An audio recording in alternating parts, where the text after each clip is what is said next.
Welcome again, everybody, to Tom's Trail Tales. I am your host, Tom Funk, author of 50 Hikes in Michigan's Upper Peninsula and 50 Hikes on the North Country Trail, covering Michigan and Wisconsin. And thanks for joining me today as we put another entry in to the old podcast format, or audiobooks, however you want to call it, as we're going to hike Chequamegon and Nicolet National Forests and the Rainbow Lake Wilderness in northern Wisconsin.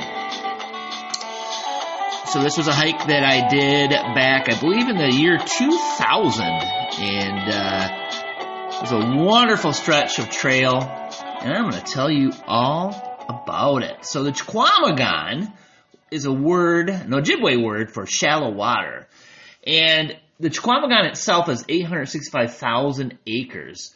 And it was created as the Nicolet Forest in 1933, but then the Nicolet and the Chequamegon were split into two different national forests in 1993. So it's been around almost 100 years. Most of its old-growth forests were logged off nearly a century ago and sold to homesteaders who tried to farm the droughty soil. So they quickly found the area was better suited for growing trees, and today it's second growth and it's maturing, a nice matrix of bogs, fields, muskeg lakes, and many wild rivers.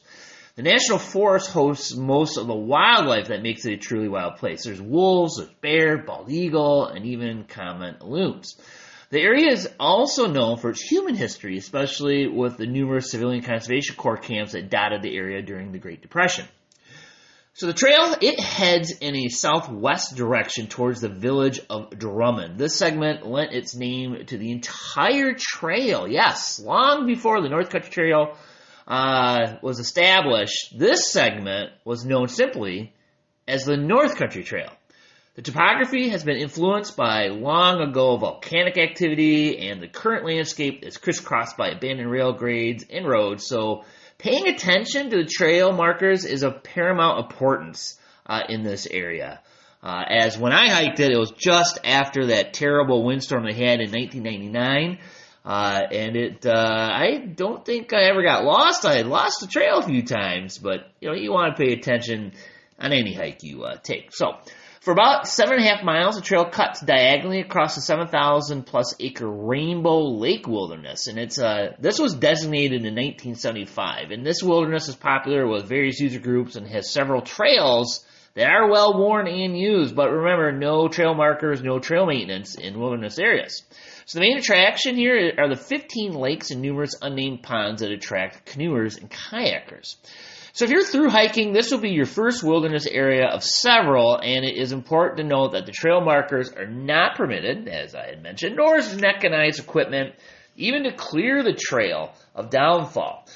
So as you're hiking through the wilderness at the 4.2-mile mark, you'll come to a major portage trail, the Anderson Grade, which crosses the North Country Trail. And if you do not get turned around, the wilderness area is bordered on all sides by roads. So if you get lost, take a bearing, you'll end up at a road. Utilize the roads to get back on track if necessary. Full disclosure, this happened to me. So I got lost in there, and I don't want to say lost. I wasn't exactly sure of, am I on the right trail? And I ended up having to bushwhack out. I only missed a little chunk of the trail, but anyways, there's a lot of social trails near the edges of these wilderness areas, so that's where I was. I'd hiked through it. I was almost to the end, kind of got turned around, hiked out to the road, found my way back. So this segment ends at US 63, just outside of Drummond, which has limited services. So along the way, there are plenty of places to trailside camp, and water is plentiful. And this area is prone to forest fire, so inquire with the local Forest Service District Office for an update on conditions before hiking, and have a plan if there is a fire. How do you find this place? Well, access and parking opportunities are quite numerous in the Chequamegon-Nicolet National Forest. One can usually rely on pulling off to the side of a lightly used Forest Service road, finding a pullout, or using an abandoned logging road to park. The western trailhead is at County Road A and the Lake Ruth Trailhead. From Iron River and US 2 drive 4.5 miles south on CRA, just past the southern intersection between CRA and Bradfield Road, is the trailhead. The eastern or southeastern, if you will. Access point is just outside the village of Drummond on US 63. From Drummond, drive 1.0 miles east on US 63 and double back on old US 63 west. The trailhead is a few hundred feet from the intersection. Other trailheads include Forest Road 231, drive south 8.6 miles from Iron River on County Road A, then turn east onto West Delta Road, which changes names to Forest Road 231. The trailhead is 4.2 miles from the intersection. And this is the northern access to the Rainbow Lake Wilderness, by the way. The southern access is Forest Road 392, and you'll take Delta Drummond Road north 4 miles, turning west or left onto Forest Road 392, and go about 3/4 of a mile from the intersection, and you'll find the trailhead. Along the way to the previous trailhead, by the way, you'll drive by the Delta Drummond Road trailhead, which is about 0.7 miles south of the intersection of Delta Drummond Road. So, plenty of access. So Drummond, the town, has financial services, there's a grocery store, a restaurant, modern campground, and sporting goods. So that is a good place to resupply if you're on a long-distance hike. So your hike starts off on an old logging road in Bayfield County Forest, and it's about 3/4 of a mile from the trailhead, and you'll cross over into the Chequamegon Nicolet National Forest. It should be noted that the Northcote Trail has significant gaps between roads in the Chequamegon Nicolet at the time of this writing, many of which are miles apart, especially paved and or regularly used gravel roads.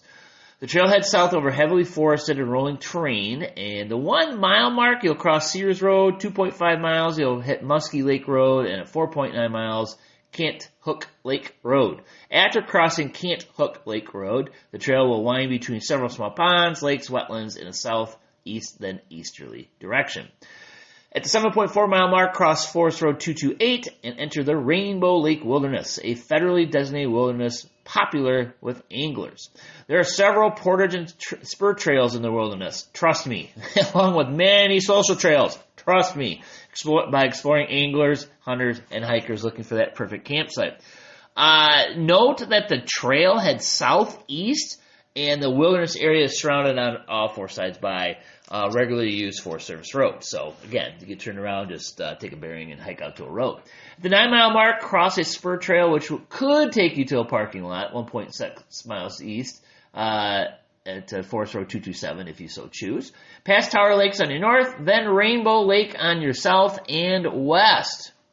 At 12.6 miles, and without any signage, you'll cross a portage trail. This trail leads to a parking lot on Forest Road 228 that is 2.1 miles to the west. Perch Lake Campground is 1.8 miles to the east. Continue southeast and take note of the lack of any forestry activities as the trees around you continue to grow and as the forest recovers from the logging that took place here over 100 years ago. Past Buffalo Lake immediately, and past that intersection on the east, then Raynard Lake on your west, then Wishbone Lake on the east, less than 0.25 miles from the next road. So, again, lots of opportunities to camp along water, lots of water sources. You'll hit Forest Road 392 at the 14.7 mile mark, and that is a gravel Forest Service road. You'll leave the Rainbow Wilderness when you hit this road. So the trail will use an old railroad grade from this point south of Stratton Ponds for about a mile. At Delta Drummond Road, the 16.1 mile mark, the topography becomes noticeably different as the lakes you pass by are sitting in depressions and the landscape becomes hillier. Hike by the Rana and Essex Lakes, then pass by a small unnamed lake. 18 mile mark, cross Forest Road 397, also known as Cisco Lake Road. Continue hiking southeast through maturing forest, and the trail will turn southerly and will cross a small stream. A side trail to the Drummond Interpretive Trail indicates you are almost a half a mile from a parking lot on Old US 63, where the Interpretive Trail makes its start. The area making up this interpretive trail was spared the axe during the logging boom. And there are trees here well over 200 years old, including basswoods, hemlock, and pines. And you'll reach the US 63 trailhead at the 20.7 mile mark, just outside the village of Drummond, 1 mile to the east. So this is, again, a great spot to resupply. knowing that there's a town nearby. And in Drummond, there is a modern campground on Drummond Lake, and you'll find it by turning north on Drummond Lake Road into Drummond. And I like to point out that there's obviously a fan of cold-blooded creatures because we have a Bufo Lake, and Bufo is a genus name for toads. One of the genus names for toads, true toads anyways, and Rana, which is, I believe it's a former genus name for true frogs, like the bullfrog.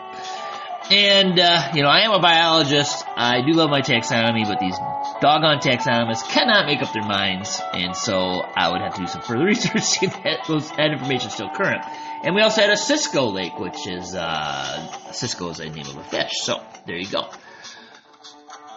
Alright, we're going to continue this hike again with hike number 29, the Chequamegon Nicolet National Forest, and the Porcupine Lake Wilderness next time, here on Tom's Trail Tales.